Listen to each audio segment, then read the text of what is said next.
Thanks for joining us for the NAED Technology Panel. We're going to talk about harnessing technology to change the work environment. I'm using a little bit of technology here as a cheat sheet, so if you see me staring down, it's only to kind of keep on task. And naturally, as soon as I start it doesn't work. I want to welcome you. I want to thank you for coming. Obviously, we're here to talk about technology. It's a changing role in managing our business, managing our workforce, our customer base, and so forth. Our industry tends not to be on the bleeding edge, but obviously the adoption of technology has changed and accelerated our businesses pretty significantly recently. We're going to just kind of talk in an open forum. I hope it will be interactive. My job is to sort of be the traffic cop. We have got a variety of perspectives, a variety of things to talk about. By way of introduction, I am not Greg Chun. Greg Chun was supposed to be the moderator, but had a conflict. He's a friend of mine. He tapped me to fill his shoes. And I don't know why he did that, because he knows I'm not good in front of crowds. But he assures me that the quality of the panel is going to stand me in good stead. So I work for Horizon Solutions. Horizon Solutions is a $170 million regional independent in the Northeast. We go from Buffalo, New York, all the way up to Bangor, Maine. I'm sort of on the Bangor end. We have been in business in one form or another since 1856. So we've seen lots of change in technology.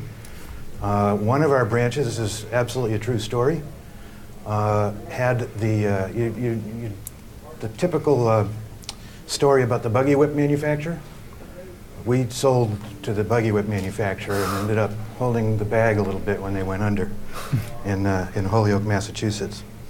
Obviously, in that time, we've adopted to a number of technologies and so forth. And currently, we are an Infor user. If there's any Inforians in the room, I notice by your logo on my key card that my maintenance fees are being put to good use.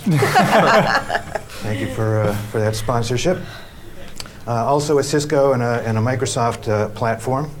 I started in the business long ago enough that we had paper tickets and Cardex systems and paper purchase orders and all that fun stuff.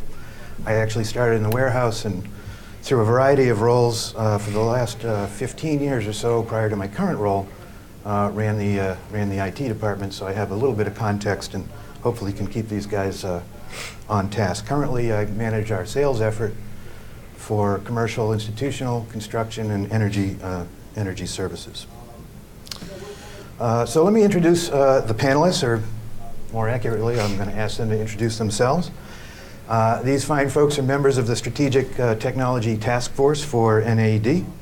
And we have a variety of perspectives on the platform: sales, marketing, operations, and IT.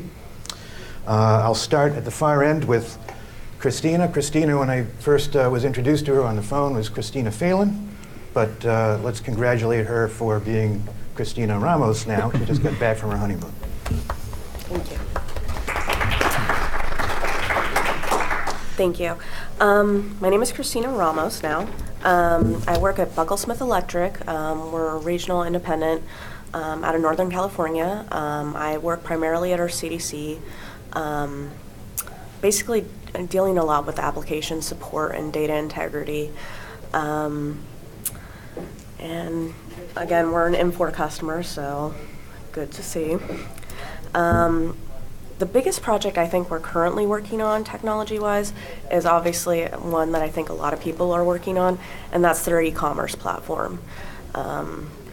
So I'm dealing a lot with that as far as data content and quality. Thank you. Robert. My name is Robert Herring. I'm with Womack Electric Supply. We have 19 locations in Virginia and North Carolina, and I'm the IT manager. I've been with them for about 9 years now, and I would say that one of our larger projects that I'm currently working on is implementing voice over IP, and if anybody's done that, you know how big of a headache that can be. And we're also finishing up a pretty big e-commerce website that we just got finished turning up live a few months ago as well, and that's been taking a lot of time and effort as well. Thank you. And Matt. Matt Eberhardt. I work for the Height Company, electrical distributor out of Pennsylvania. We have 22 locations, just celebrated our 65th anniversary. We use Simple as our ERP. We were actually the first company to adopt Simple, so it's pretty new. We work very closely with the founder and the developers, and still do. If we have changes or suggestions, we can usually contact them directly, and we see an impact happen, which is nice. That's the benefit of working with a smaller ERP. I'm the product and promotion coordinator, which is a fancy way of saying that I'm in the marketing department. So the biggest project that I'm working on right now is a website redevelopment. We're scrapping the old site and building a new one from scratch, so that's been a lot of my time lately. Excellent. Thank you. Again, we hope this is an interactive experience, but we do have a fairly good list of topics that we'll start with. And frankly, the first thing I want to talk about is my daughter. My daughter is about to graduate from college, and it scares the hell out of me that soon I'm going to have to either sell to her, or buy from her, or hire her or her peers. And you know, one of the challenges that we have in our industry, we've got boomers and bloomers and millennials and X's and Y's. Many of us in this room no doubt have 3 or 4 generations working under our roofs. So with that reality, how do we accommodate that from a technological standpoint? I think the panel's prepared to talk a little bit about ways that we can confront both the challenges and the opportunities that technology brings to bear in both managing that workforce and our customer base. It's a different world out there. Christina, how about we start with you? It's definitely been a challenge to try to kind of bridge that generational divide. You know, our senior salespeople definitely have this huge wealth of knowledge that's very hard. We really only get through experience. Our younger salespeople, they embrace technology and they love it, but our more senior salespeople may not necessarily want to, and that's a hard struggle. The approach that we've taken is to try and mix them together. We find that oftentimes they will use each other as resources and learn from each other that way. So we'll pair like our younger salespeople with, we'll have them sit at a desk right next to the older salespeople, and pretty soon you'll see them interacting, and you know, the older guy will be asking the younger person if for help on Excel spreadsheets, and you know, if a customer calls and asks one of the younger reps a question, he'll turn around and ask the older gentleman for expertise. So it's worked out really well that way. Matt, you mentioned that you're redesigning a website. How are you approaching that, you know, in terms of your design? And I mean, it's something you definitely have to think about when you're designing it. There's going to be a wide variety of audiences that are all going to use this site. So the main thing that comes to my mind when you put it like that is the company we decided to go with, a local company that's helping us develop the website. They were actually in the newspaper industry originally. So what seems like an older technology, and now they've branched into one of the newest technologies. But all the values of design and where people look and what they pay attention to, they're all still the same. They still hold true. Whether you're making a billboard or a newspaper or a website, a lot of the aspects still work the same as far as where a person's eyes go. So I thought that was neat that they started in newspaper and now realized that they needed to make a change at some point, and then they are now in the website industry. And they're still very tech savvy. As far as navigation goes on a website, in order to serve all generations, you just have to keep it simple, you have to keep it clean, use strategies that people are familiar with, take notes from the people that are doing it right, the Apples and the Androids. Touch screen, make it mobile friendly, all that stuff is very important. To piggyback off of what Christina was saying, off of the website, but still on generations, I'm only 24, so I work with people older than me a lot, and they ask me a lot of questions about Excel and how to use their email better, and they've definitely taught me more than I think I've taught them because they just give me their experience back from the or from the industry. So it's definitely good. It's about the culture. If you have an open culture and a friendly, and you all realize you're working on the same team, the compatibility between young and old can be very successful. Excellent. Robert, Matt mentioned mobility. Is that part of the strategy for WOMAC and kind of accommodating? I mean, My daughter, I don't think I've ever seen her sit behind a PC. She does everything in her hand. Is that something that you're confronting? Definitely. A couple of years ago, we gave iPads out to all of our sales team, and we were just talking about this before this started, and Christina was asking me how that had been adopted. Well, when we first rolled it out, we didn't have any kind of app that integrated into our ERP system. So obviously the younger generation took to it just like that. It was a marketing tool for when they went to go meet with their customers. I mean, they had, all the brochures on there. They had video demos.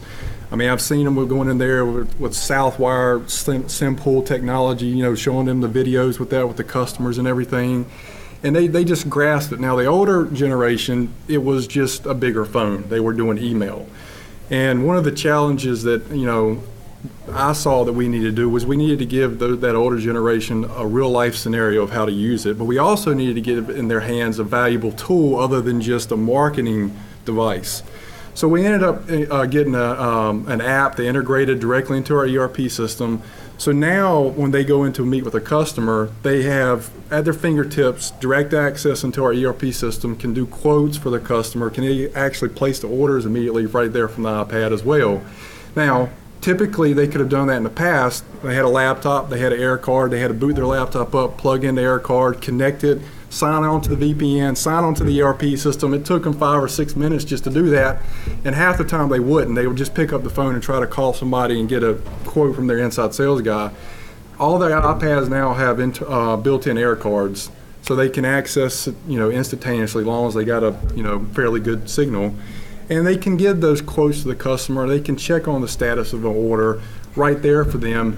And so when that came into place, we saw, our older generation of users adopt into those iPads a lot more instead of just using it as an email device.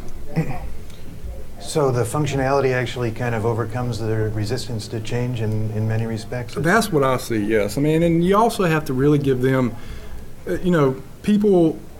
You can demo a technology to somebody and they'll say, yeah, that looks very valuable, but they struggle applying that to their real life job and their day-to-day process. But if you can, find a way to show them the value and sit down with them and go out there and do on a sales call with them and say, hey, hold on a second, here's a good opportunity for me to show you how to use this and get some true value out of it. That's when it starts clicking with them. So I think that's one of the big challenges you have with implementing new technology for, an older generation, and you typically don't have to do that with the younger just because they're so used to it. They've been doing it already. So you hand it to them and they hit the ground running with it. But so that's kind of the approach that I've been taking at Womack. Christina, is Bucklesmith tabletized or phabletized? We are, and to Robert's point, we don't currently have a application for the tablets for our ERP system. It's been a struggle to get people to adopt them. They really do use them as big phones, mainly for email, and it definitely would improve things, to basically, for them to have these catalogs and use it as a marketing tool to go in. But we find that for some of the older generations that they just really don't want to adopt it, and I really wish we did have that connection to our ERP system, because then I think they'd see a lot more value in it. So as of right now, I mean, all of our outside salespeople, they get issued both a laptop and a tablet, and unfortunately I don't think they really use the tablet to its abilities. So it's been a struggle. Matt, how about at the Heighton Company? We have rolled out some iPads to our sales force. I think from a marketing standpoint, it's definitely a huge benefit because I can push the content straight to them. They don't have to download it themselves. We can put it on their iPads, and then they open it up and they see that there's a new video or a new flyer.